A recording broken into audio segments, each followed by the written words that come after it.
Hello বন্ধুরা, দেখো আমরা কোথায় চলে এসেছি, শ্রী শ্রী রাধা মাধব ইস্কন মন্দিরে। তো দেখো আজকে আমার জুলিমার 5 মাস পূর্ণ হয়েছে, তো আজকে ওর মুখে ভাত দেব, তো সেই জন্য মন্দিরে চলে এসেছি। তাহলে তোমরা দেখতে থাকো আমার জুলিমার আজকে কীরকমভাবে মুখে ভাত হচ্ছে। দেখো ওর পাপার কোলে খুব আদর খাচ্ছে, আর একটা পরীর মতো ড্রেস পরিয়েছি। তোমরা অবশ্যই কিন্তু কমেন্ট করে জানাবে কেমন লাগছে আজকে আমার সোনা মা জুলিকে। তাহলে চলো দেখতে থাকো আজকে আমাদের ইস্কন মন্দিরের আমার জুলিমার মুখে প্রসাদ।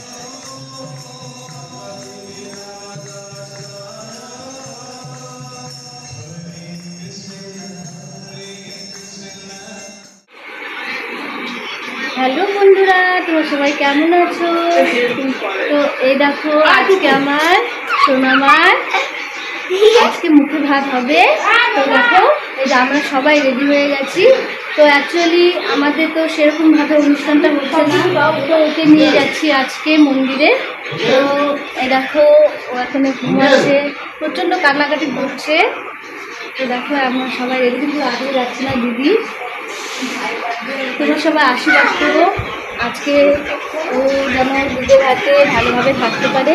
কিন্তু দেখো মামা কিন্তু এখনো রেডি হয়নি, মামা বসে আছে। হ্যাঁ পরে মামিকে দেখো, আমাদের সুন্দরী মামি রেডি হয়ে গেছে ড্রাইভারে। তো কেমন লাগছে চলো আমরা আজকে যেখানে যাচ্ছি তো ওখানে গিয়ে তোমাদের সাথে কথা হচ্ছে। কেমন? তো মা যেতে পারছে না, মা একটু অসুস্থ, তো সেই জন্য মা বসে আছে, যে মা শুয়ে আছে। 11:30 বাজে ওখানে বাইক অ্যানাউন্স করে, জানিস? যাবি কি? চ। এই দেখো আমাদের পাপা। সবাইকে পাঠিয়ে দাও, চলে আসছে, আমি একটু পরে যাবো। হ্যাঁ, বিট্টু বলতেছে যে আমার সাথে যাইতে, আমি আপনাকে তুমি করে যাবো। আমি কি মামার সাথে যাবো? কি রোদ্দুর আজকে দেখো। থাকো তোমার বল। হ্যাঁ চলো, তার জন্য বলছিলাম যে দিদি একটু ভাই ভাই সব ভাই ওটা করছে।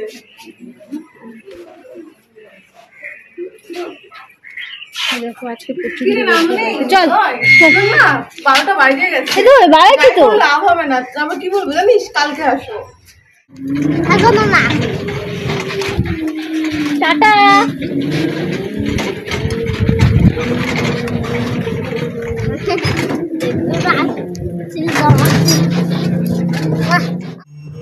তো দেখো বন্ধুরা, আমরা ফাইনালি চলে এসেছি ইস্কন মন্দিরে। এটা হচ্ছে শিলিগুড়ি ইস্কন মন্দির।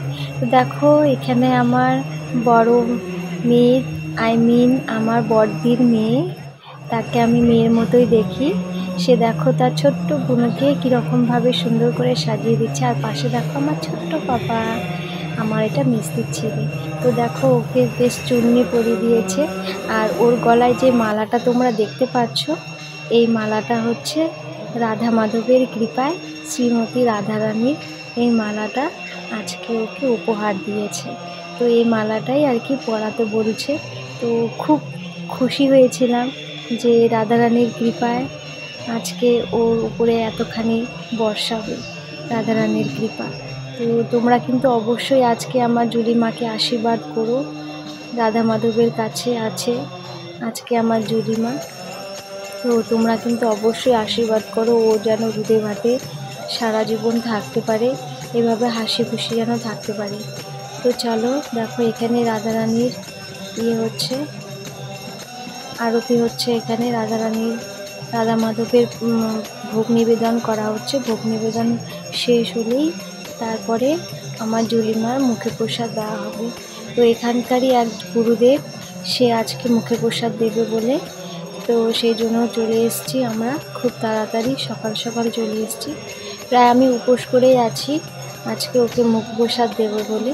তো সেরকমভাবে নিয়ম আমাদের হচ্ছে না। অ্যাকচুয়ালি আমাদের শ্বশুর বাড়িতে কালছুস চলছে, তো সেই জন্য আর কি হয়নি। তো সেই জন্যই মন্দিরে চলে এসেছি। তো আমরা তো কোনো কিছু করতে পারবো না, তো গুরুদেবই যা করবে। তো এদিকে দেখো, তো মামার কোলে বসে পড়েছে। আজকে মামা অ্যাকচুয়ালি নিয়মে বলে আছে মামার কোলে বসে প্রসাদ খেতে হবে, আই মিন ওর দাদা হবে। তো দেখো এখানে গুরুদেব ওকে আজকে প্রসাদ খাইয়ে দিচ্ছে, কিন্তু যা প্রচণ্ড কান্নাকাটি করছে। পাশে আর একজনও ছিল, তো হয়তো তারাও এসছে একসাথে। তো আমাদের দুজন মানে আমার জুলিমা আর ওকে মানে পাশের জনকে একসাথে বসিয়েছে, ওকেও খাইয়ে দিচ্ছে আর আমার জুলিমাকেও খাইয়ে দিচ্ছে। তো তোমরা কিন্তু দেখো অবশ্যই কমেন্ট করে জানাবে। দেখো আজকে প্রথম মুখে প্রসাদ দিয়েছে, তো সেই জন্য দেখো কীরকম করছে মুখটা, আর খুব কান্নাকাটি করছিল। এত গরম ছিল সেই জন্য আর কি ও প্রচণ্ড বিরক্ত বোধ করছিল। তো ওড়নাটা মানে চুন্নিটা যে আছে মাথার মধ্যে, তো সেটা বারবার খুলে দিতে বলছিল, কিন্তু বছরে এই দিনটি একমাত্র যেটা ওর চিরস্মরণীয় হয়ে থাকবে, ওর মুখে প্রসাদটা কীভাবে দেওয়া হয়েছিল। তো এদিকে দেখো সব কিছু পঞ্চব্যঞ্জন সাজিয়ে গুছিয়ে বেশ সুন্দর করে দিয়েছে।